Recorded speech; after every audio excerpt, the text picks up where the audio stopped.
Hey, hello, and welcome to the Whole Loaf. My name is Paul Bertzloff. I am here with Debra Murray, once again author of 17 different cookbooks and a food stylist to the stars, and my wife Suzanne.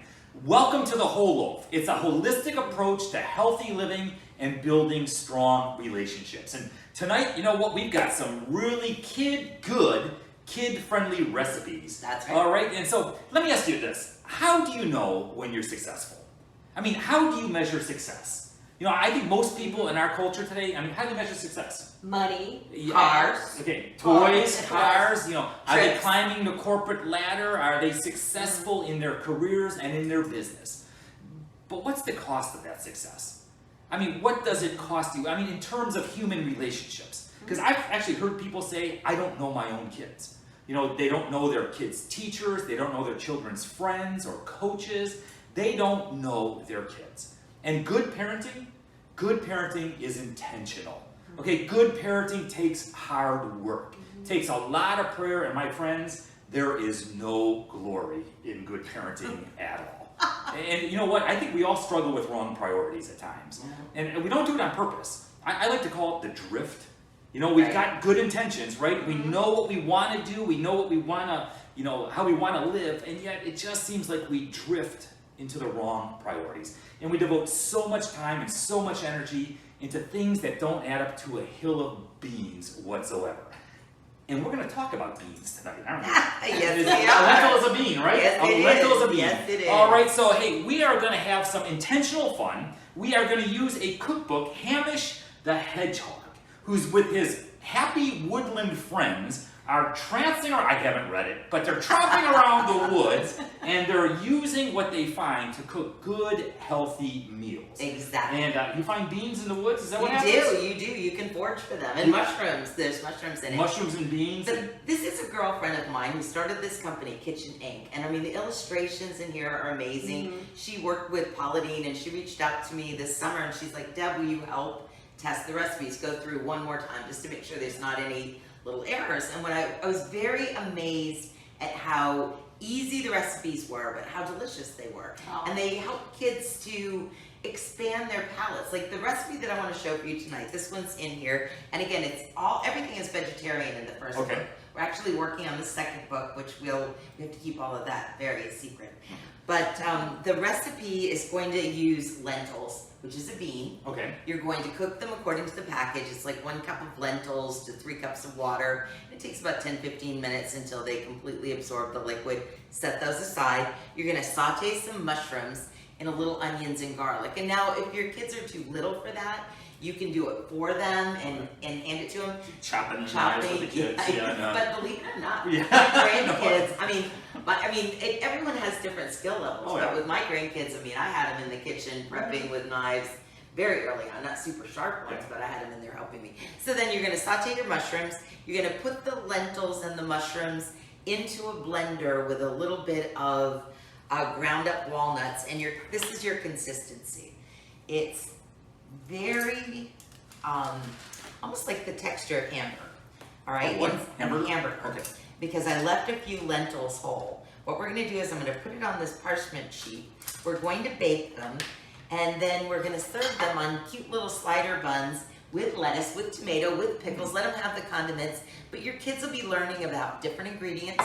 They're not going to necessarily know that it isn't real meat, because it's got a very similar texture. And you're going to be spending quality time together, and they're going to feel good about their creation. Because you're going to go, wow, that was delicious, super cute. Excellent. Right. It's a great way to be spending that quality time with your kids. Okay, and it's not only spending time, it's quality time, right? Because you can spend time with a child, you could be sitting on a couch watching television, not interacting at all. Right. And that doesn't add up to a hill of beans. But you know what? When you're in a kitchen, you're teaching good, healthy habits. You can have that conversation where you can, talk into each other's life. You can learn what's going on in your child's life. And you can ask some of those good questions that will help them gain the wisdom that they need in order to live life. And so, this is one of the ways that you can interact with your child in an extremely positive and good way. And you're teaching them a great life skill. Because one thing, Paul, you know, we all like to go out to dinner, but you're not in control of the ingredients when you're going out to dinner. Yeah. You know, it's nice sometimes to all sit at the table and not have activity going on, but you could be getting a lot more salt or fat or, you know, and again, a lot of times we aren't participating. Yeah. When you're physically working together to create the end project, I think it makes a better family. Yeah, it does. Be a You know, lot of fun. one of the ways that you can really have an impact on your child is serving together.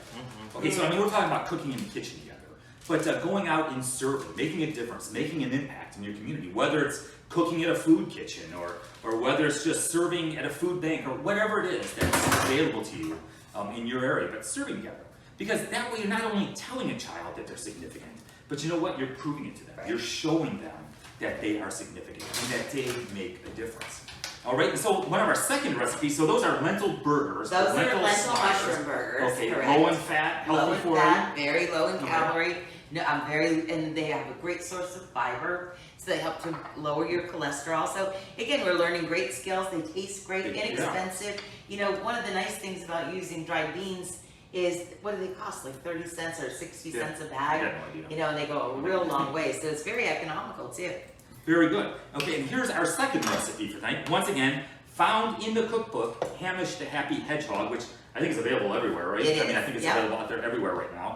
And so we are making what? We're making a blackberry Fruit roll-up. Love it. Every kid loves homemade a fruit roll-up. roll-up. Yes. And super easy. There's 3 ingredients. I've got blackberries and honey and also a little bit of lime.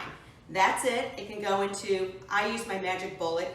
My neighbor loves me every morning at 6 o'clock when I turn this on. Her family loves her every morning at 6 a.m. when she turns it on. No she grinds matter. ice for like 10 minutes Yeah. every morning. So we're gonna, you know, as she grinds, I'll share some important information with you. So go ahead and grind. And that's the most important thing you could ever do for yourself. And so what we did is we You took, were I think sharp you as said a it was tack. like 1 pint of. It's Yeah. 2 pints, 2 pints. of blackberries, which is 1 pint, which is 2 cups of blackberries. Okay, you can use fresh, you can use frozen, and then it's 1 teaspoon of fresh lime juice, and then honey. You know, Suzanne, you and I talked about this. I know when Navarre worked in summer camp at Our Savior, you know, kids love that Oh, yeah. kind of, you know, that gumminess. Love this. But the candies, the fruit roll-ups you buy in the grocery store, read the ingredients. I mean, Yeah. cane Full, syrup is yeah. the #1 ingredient. We found that kids just behave badly when they have some of those Mhm. Yeah, things in there's them. so much. It dehydrates them, it gives them too much energy. This is the sort of stuff that will actually help their body perform better. They're gonna feel better about themselves because they made it themselves. They're gonna be more curious about it because they made it themselves. And I think you can also have that conversation, Paul, about read the labels. You Yeah. know, what this Oh, it's sugar true, too, right yeah. here, you know, the day that you had the meltdown and I had to discipline you, well, maybe that was because Yeah. there was too much of this. There's a direct correlation. Which makes perfect Yeah, sense. it does. So what you do is you spread it out evenly. It goes into the oven at 170 for 5 to 6 hours. I know that seems like a long time. And basically what you're trying to do is dry it out. And when it's done, it's still going to be a little sticky, but it's going to be dry. And we do have some here, and it is excellent. Isn't I mean, it it really, truly delicious? was. Yes. Yeah, I've been picking it like And for I the last think half hour you or could so. probably substitute raspberries or strawberries Oh, for the yeah. blackberries, but I like the blackberries because it's just such a pretty color. Yes. And Hamish likes them because they're easy to forage for in the forest with the other It was kitchen all crabs. right there. All you need is a beehive and a blackberry bush, right? That's all we need. Yeah, that's all you need. And some You're freshman crazy. paper That out looks there, awesome. out there in the forest. Exactly, the You know, custom trees. Yeah, but as a parent, I just want to challenge you and encourage you that you have the greatest impact. You have the greatest influence on your child's life. And you need to be intentional on what you teach and how you interact with your child. I agree. Because you know, as parents, we all have limitations, right? I mean, our parenting toolbox, we're missing a couple of tools in there. And oftentimes, we just simply do what was passed down to us, right? And we never really do any research, we never look into it, we just do what was passed down to us. And so I would challenge you to spend a few moments and think back on your parents, okay, and how they raised you and how they interacted with you, and ask yourself, what was it that they did that you want to keep? I mean, what was it that they did that was good? Right. And you can remember it and you want to keep it and you want to incorporate it into your parenting style. But also, what was it that they did that, well, maybe you want to discard? Maybe Right. it wasn't so good. Right. And but to intentionally think about that, so you just don't do it. Right. Because so often we just incorporate from our families the techniques and the things that they did previously without ever giving it any thought. And so what needs to change? Because I think so often as a parent, I don't know, I think we parent by a reactive approach. Right. You know, they do something and we react, and we never give any thought to it, or we react because it feels right, or we do something because it feels right, or or parenting just takes a back seat. Right. Kind of have this laissez-faire kind of attitude. What will be kind of thing. And so I want to share just a couple of real quick truths with you about parenting. First of all, moms and dads, you are not the only adult influences that your children need. Okay, so it's imperative that we have other adult figures that you trust, that hold on to your values, who you would trust speaking into your child's life. Because, I mean, think about it. It's unrealistic to think that your child is always going to tell you the truth, especially as they get older. And so they have to have an adult, once again, someone who can speak truth into their life that you trust. Okay, and whether that is a family friend who may have children your age, or your kid's age, or it might be a youth pastor or a pastor or somebody, but it's imperative that you have that adult there. Yes. Okay, somebody that they can go to. And you know, I remember when I first heard that, some friends of mine would tell me about that, about their kids who are older than mine. It's like, I think that didn't make sense. But you know what? It's true. It really and truly is. And here's another truth. Moms and dads, your children, you need to reinforce this over and over and over again. You will never give up on your kids. You will never, ever give up on having a relationship with your kids. So often I hear parents say, that's it, I can't take it anymore, I'm done with you. I've had enough of you. Never tell your kids that you give up on them. It is imperative that you always fight for that relationship with your kids. Exactly. Yeah, and you have great influence, you have great impact. And your relationship with your spouse and with God impacts your kids far more than you could possibly ever imagine. And so, like how you model for your kids' behavior and how you treat each other, how you interact with each other as a family, or how you interact in the community, or even like if your kids see you modeling prayer or see you modeling Bible study or going to church, it is powerful. All right, and so the way that you model, the way that you live life speaks far louder than the words that you speak. Exactly. Yeah, so it's powerful. Okay, so I see you've got some asparagus over here. Yes, which is another thing that you can find in the woods. And asparagus, really, do you realize it is one of the most healthy vegetables there is? Okay. It's super alkaline. It's very, very good for you. And what we're doing to introduce kids to it is everybody knows kids love French fries. So instead of I've learned this before. So you dip it in flour first. I dipped it in flour first. This is like cooking show number 1. You dip it in flour first. And the reason we're doing that is because we want to remove the residual moisture that all vegetables or seafood or chicken naturally have. So the flour will cling to the produce. Now we're going into the egg, and in here, Paul, we have panko in here and Parmesan cheese. Now I'm going to put the asparagus spears in here. You're going to shake them, and then you're going to hand the bag to Suzanne, and she's going to cook them. The recipe calls for it being done in the oven, but I want to show you I prefer having kids help with the air fryer. The reason I like air fryers, they stay cool to the touch. They do shut off after their cooking cycle. And I bought my grandson's air fryers like 5 or 6 years ago when they first came out. So I was like, it's perfect for their like little snacks after school, and you don't have to worry about them leaving it on. Yeah. So these are going to cook for 10 minutes, Suzanne, on 400. Parchment paper. She's gonna give it a little, she'll give them a turn after 5 while Paul's talking, but wait till you taste how crunchy they are. I mean, they're really, really delicious. I like to serve them with a little ranch dressing on the side as a great little condiment for the kids. But you're introducing, again, another food that they wouldn't do on their own. And instead of French fries that are so fattening and have no nutrition, now they're doing something that they're going to feel good about, they're going to enjoy, and they're expanding their culinary skills and their palate. Yeah. And your children are more likely to eat the foods that they make. Precisely. Yeah. Because they trust it. They trust it. They trust see it, what and goes they're into curious. it. I've done millions, and not millions, I'm exaggerating, but I've done tons of cooking classes with kids. And it's funny, they'll eat carrots when they cook them. You know, there's just so many things that they're like, no, I don't eat that. But like, you just get them involved with it, and they're curious. They're like, I did this, what happened? And so that's a great way to get a finicky kid to eat food is by getting involved in the kitchen with you making it. You know, maybe do some research on it. What does this do? Will it make your hair grow? Will it be great for your skin? You know, there's all those things that you could actually do research on together. Yep.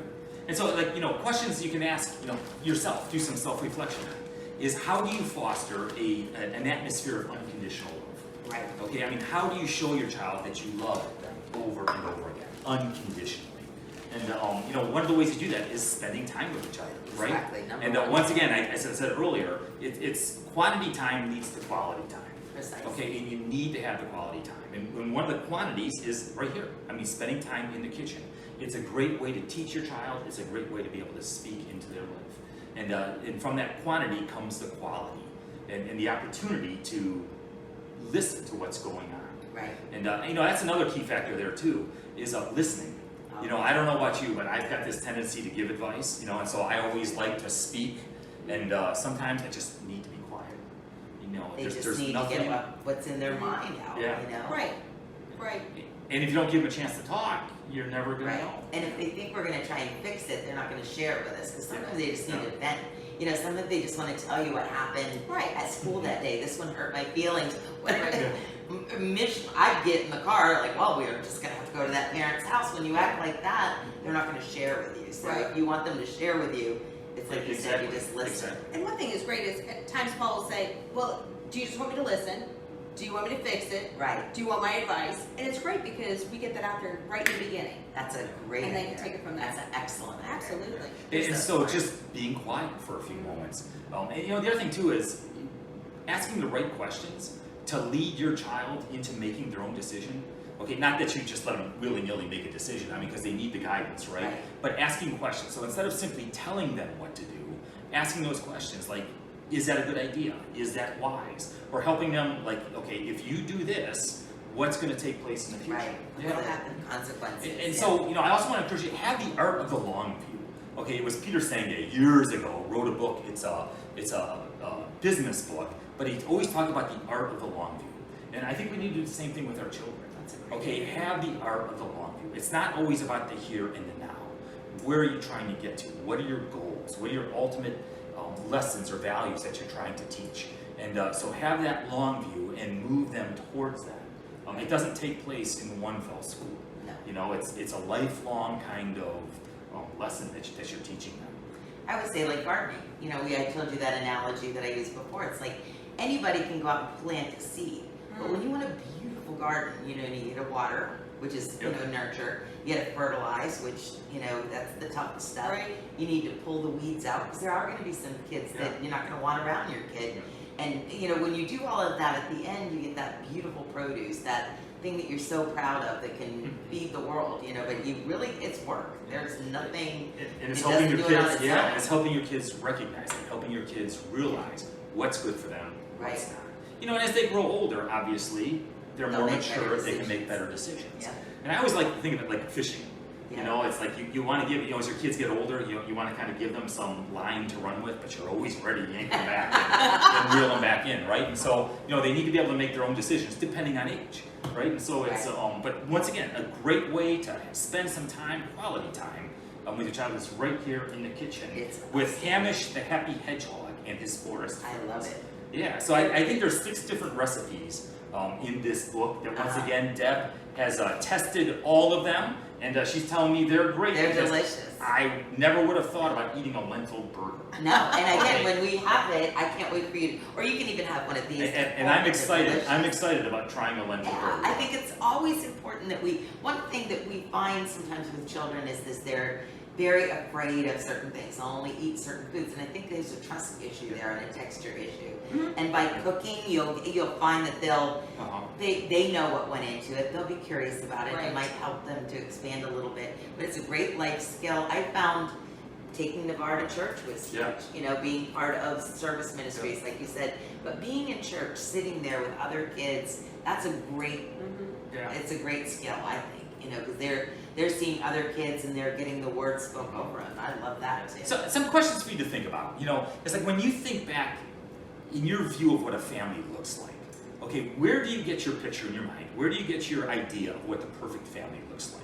I think a lot of people use social media. Social Yeah. media and television and all that kind of Yeah. stuff, right? And we always sit back and think, that's what my family should be like. That's, the perfect family. Right. Well, you know what? That is unrealistic, isn't it? I mean, first of all, there's no such thing as the perfect family. And that view of the perfect family that you have in your mind, how does that impact how you relate to your kids? Right. All right, I mean, your expectations of your kids and how you relate to them. Are you harsh with them, or maybe you're too lenient with them, or whatever it is? Right. It's finding that perfect balance. Just some things to challenge you with, to think about as you relate with your children. Perfect. All right. These are look all- at and I'm these. ready the camera already. And I'm Yep. ready to just flip them, and they look gorgeous. I think gorgeous. So we have some fantastic recipes for you tonight, and they're all found right here in Hamish the Hedgehog. I cannot Exactly. wait to try my lentil burgers along with my Asparagus asparagus fries. French fries, and for dessert we are having a blackberry roll-up. There you go. Good stuff. Hey, thank you for joining us. You have a great day. God bless. Live love. Bye.